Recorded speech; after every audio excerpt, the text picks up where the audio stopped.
Your reaction to the fact that we won't see Omar al-Bashir and Donald Trump in the same place at the same time?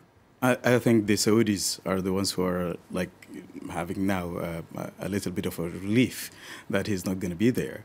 I'm not sure. Officially, it's because of private reasons on the part of Sudan's president. That is what Sudan says, but we don't know. I think the Saudis were wanted to have him there. However, I think the Americans had another say, and now that he's not going to be there, the summit can continue without a.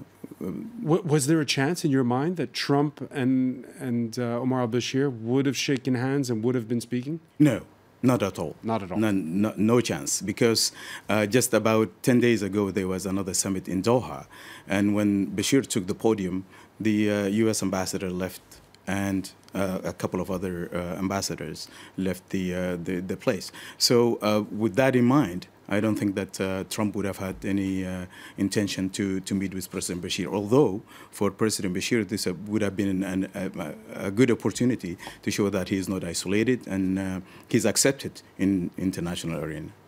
What was your reaction when you saw that Sudan was on that list of nations that Donald Trump had put a travel ban on?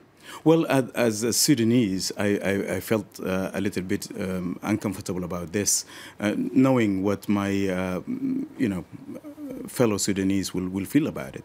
However, this is something that this is Sudan's own fault, that the international community is now treating Sudan this way, because at the helm is somebody who's wanted by the International Criminal Court. He's a guy that is accused of performing genocide and the issue of Darfur and the Nuba Mountains and South Blue Nile and many other hot spots in Sudan and the violence that is happening in the country. This is something that the Sudanese were not able to end. And this government is not changing at all. Bashir had time and again, many chances to change the behavior of his regime, but he dropped the ball every time. Omar Ismail of the Enough Project, many thanks for being with us here on France 24. Thanks for having me.